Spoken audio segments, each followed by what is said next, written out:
What's up, everybody? Happy Wednesday. Hope all you're having a great day so far. Getting into this episode of GH, first of all, I have to be honest. I felt like it was pointless for Kim to go to Elizabeth's house. I felt like it was real pointless. I guess she was hoping to go there to, get some peace or whatever and make peace between her and Elizabeth. Like, you're naive and you're delusional to think that Elizabeth is just going to shake your hand and wish you well. No, absolutely not. She was stupid to think that. No, sir. No. Why on earth would you even bother to go there? Because all it was going to do was spark a confrontation. That's all that was going to do. And then what pissed me off with Kim was, you're bringing up Oscar, you're bringing up Jake. What does Jake have to do with Oscar's situation? She's talking about, oh, well, Jake came back. Oscar's never coming back. I feel bad that she lost her child, but why bring up Elizabeth's son? Why bring that up when it had nothing to do with your son? You know what I mean? Like, Elizabeth still feels bad for her because she lost her child. She's still grieving and stuff like that. But at the end of the day, you're, still messing with a married man. Like, just because his brain and his mind is telling him that he's Drew, at the end of the day, that's Franco. And he's still legally married to Elizabeth. So, y'all leaving the country or leaving town together, you're still going to be with a married man. You can never marry him because in the eyes of the law, he's still married to Elizabeth. So what's the point? I just felt like it was classless, it was tasteless for her to go over there. I just felt she should have left well enough alone and stayed away. There was no need for her to go to Elizabeth at all. At all. There was really no need for it. She should have just stayed away and went about her business.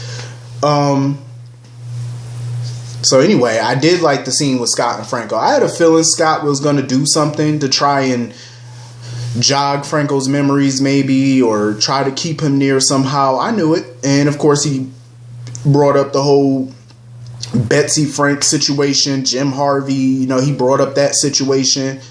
I don't blame Scott. Scott is desperate. He's doing whatever he can to keep his son there. Scott has lost a couple kids. 2 of his children died, and he's not trying to lose another child. He got another kid that's living all the way in Paris somewhere. So Franco is the only child that he has right now that's in the same town as him. You know what I mean? And he even gave him a couple of grandkids, step-grandchildren, but grandchildren nonetheless. So I don't blame him for not wanting his son to leave, because then he'll really be all alone. Even when Franco was in town, Scotty kind of felt lonely. You know what I'm saying? Like, he felt lonely. And, he really will be alone if his son leaves. And that's not what he wants. So I can't say that I blame him. He should have some family in town. But hopefully they get done with this rather quickly. Hopefully. Because I'm ready for this to be over. Ready for Franco to go back to him.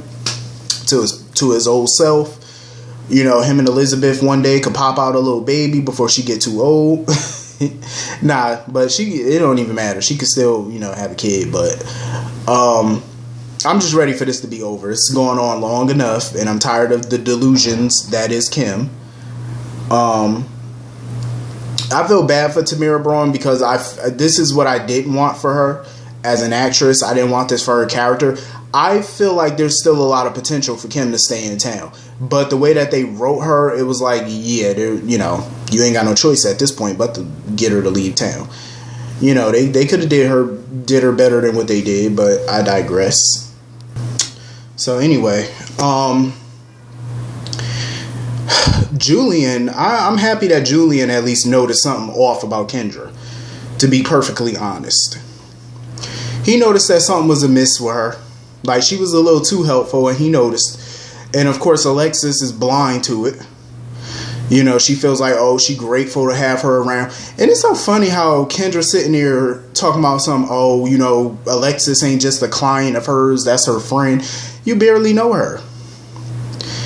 I'm like, I understand Alexis is not getting a clue about this because she's so focused on her illness and stuff, and I get it. But it's like, some of this need to jog your little, like your spidey senses. Like, come on now. Something ain't right with this child. And you need to realize it quickly. But she did say to Finn that she was taking some like nutrient supplement or whatever. And that's what, you could see the look on Finn's face when she mentioned that. So Finn gonna investigate. He gonna find out what she was taking. Because Finn, when this comes to medical stuff, he know what's causing this problem. Because this ain't no ordinary illness that she got. So he knows this ain't something that you just run around and you could catch. Somebody, because Finn knows how to, decipher stuff. Especially when you were purposely, poisoned. He can tell that as a doctor. But it was nice of Julian, to bring her some flowers and stuff. I don't care what Julian do. He ain't never going to be over Alexis. If you watch the TV show Empire, they kind of, not really, but somewhat, a little bit. Not a whole lot, but they kind of got that Cookie Lucius Lion dynamic about them. And when I say that, I mean like in a complicated kind of way. Like that's how Julian and Alexis are. They're very complicated. I do like them together though. I do, minus the whole, knife to the throat and her running him over in a drunken fit.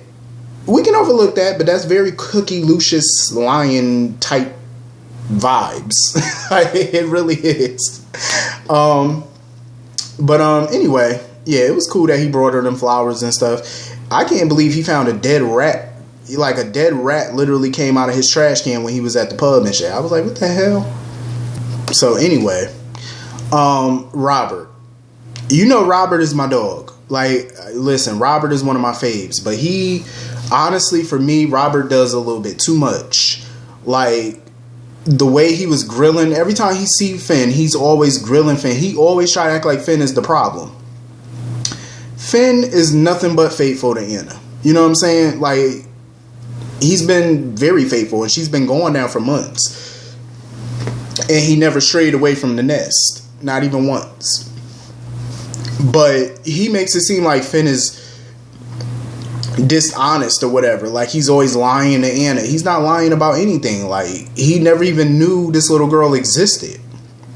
He just found out a couple of days ago, and Robert's sitting there talking about, oh, so, does Anna know about this? No, obviously she doesn't know. He hasn't spoken to her. Every time he calls her, he doesn't even get her on the phone. He usually just leaves her voicemails and stuff. But this is not the type of information that you tell your fiance over the phone or on a voicemail. She needs to come home so you can tell her face to face, not over the phone. Like, damn, she can't even FaceTime him? Like, that's ridiculous to me. Anna need to stop playing these games and come on home and stop the BS. But Robert, he was like, he notices the looks that Hayden and Finn give each other. I'm like, Robert, calm down, first of all. Like, obviously, there's some unfinished business there. You know what I'm saying? Like, clearly, there's unfinished business between him and Hayden. But right now, I feel like Finn is just trying to process everything. He just found out he's a dad. His fiance is gone. He has to figure out how to tell her and how this is going to work for their relationship going forward. He's trying to process everything. He's trying to figure everything out. You know what I'm saying? And it's like Robert now, with Robert on his back, it's added stress, on top of his job. You know what I mean? Like, all of that is just, I don't know how Finn can still walk around with a smile on his face and stuff like that, because that sounds stressful to me just talking about it. You know what I'm saying? You got your baby mama over here. You got your new daughter over here. You got Robert on your back over here. Your fiance out of the country. You can't get a hold of her. You got a high stressful career as a doctor. You're seeing a number of patients every day. It's a lot of stress that would just drive anybody, a normal person, insane. Because it's just too much on the brain. But Finn he's holding up well. I give him credit. Because I probably couldn't be able to do all of that. You know what I'm saying? Like, that's enough to send me to Shady Brook. Like, seriously. But, Hayden talking about she want to buy a house in Port Charles or whatever. I'm like, I kind of see where the writers might be going with this. But I'm like, please don't. I think we see a reunion coming. I would feel bad if Finn and Anna broke up. I kind of would. But then again, it's like, Anna, you should have came back sooner. You should have came back sooner. Like, her fiance was literally on the phone not too long ago begging her to come home. And you still have not come home. So if he decide, what the hell, let me get back with my ex. Hey, I can't say I blame him. Hell, she's there, you're not. You know what I'm saying? You snooze, you lose. I mean, what are you going to do? But I did like the scenes with him and Violet and stuff like that. You know, I can't wait till he tells her that, you know, he's her dad. You know, they still kind of haven't broke that news to her yet. So I can't wait for those scenes. I think those are going to be terrific. I think the little girl who plays Violet, she's a pretty good little actress. She does an amazing job. So anyway, it was cool to see Hayden, you know, taking Violet to Elizabeth's and stuff like that, because obviously that's where they're going to be staying for a while until she finds a place. But she got to wait for that Cassadine money to come through first. Speaking of Cassadine, Nikolas just got a whole bunch of mess he got to clean up. First of all, you damn near got caught by your mama, you know, because she felt like somebody was inside Jax's house when she was outside the door. And of course, Jax showed up and stuff. You know, she wanted to come in and all that. And Jax came up with a bunch of excuses why she couldn't come in. So they went to go get some coffee, some tea or whatever. And they're trying to figure out this painting nonsense. Like, how they going to get the painting? Nikolas is doing way too much right about now. Way too much. Like, he got too many fires to put out. And him being back in Port Charles is not making anything better. It's making it worse. Because with him being back in town, how the hell are you supposed to be incognito? You got everybody and their mama trying to come to Jack's house now. You know, and you sitting there all on the balcony and on the patio and all that, drinking your coffee like it ain't nothing. Get your ass in that house and go in a room somewhere and close the door. You ain't supposed to be seen, fool. Like, get a clue. Nikolas is too smart for all of this. What I want to know is, so before I even get into this part, so basically, of course, he was the one helping Cassandra. He was the Cassadine that we saw with Cassandra last year. So we also find out from Cassandra that Nikolas is also behind the kidnapping of Finn and Anna. Remember that? So he was behind that kidnapping too. Because Robert came to see Cassandra about giving her a deal. You know, he wanted to know who helped break her out, or she's going to be extradited. So the deal comes off the table at midnight. And she told Robert, give me a list of names and I'll answer yes or no. So he asked her, Valentine. She said no, Valentine wasn't the one that broke her out.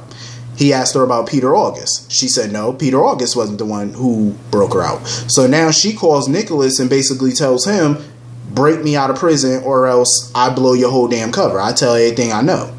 So now Nikolas has to figure out how to neutralize that problem. First of all, what I want to know is, how the hell is Nikolas getting money to hire goons and guards and stuff to be in his pocket? Because he got a guard at Pettinville that's in his pocket. How the hell he got the money to do this? He gave up the entire Cassadine fortune to Valentine. So what money does he have to pay these people off? He walking around with, you know, nice clothes on. He had a car service when he picked up Cassandra and stuff, when he broke her out. How the hell you can afford all that when you gave up all the fortune? And Helena didn't leave him no money in her will, so where you getting the money from?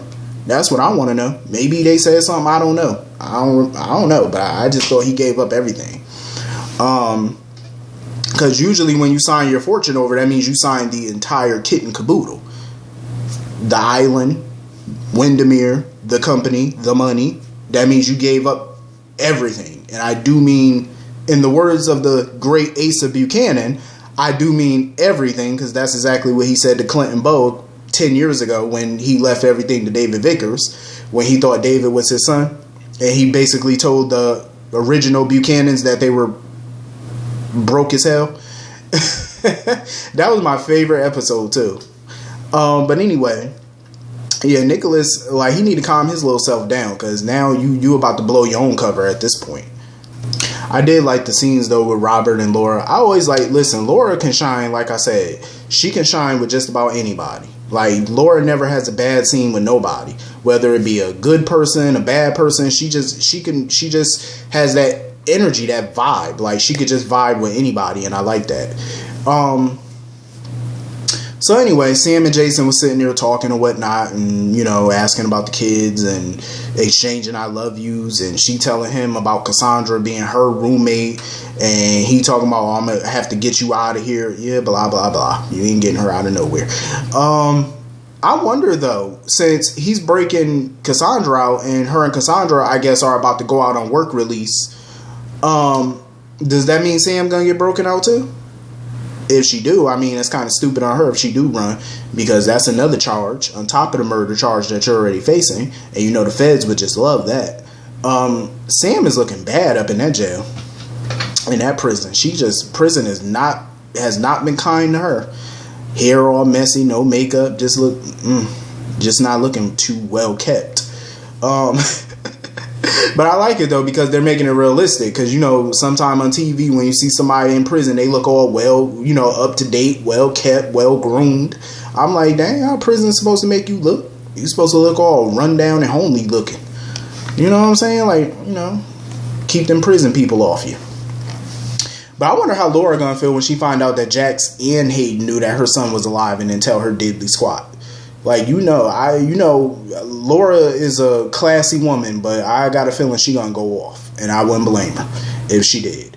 But anyway, I think that's pretty much everything in this episode. Hit the comment section, let me know what y'all thought about today's episode. I will see y'all all later. Have a great day. Peace.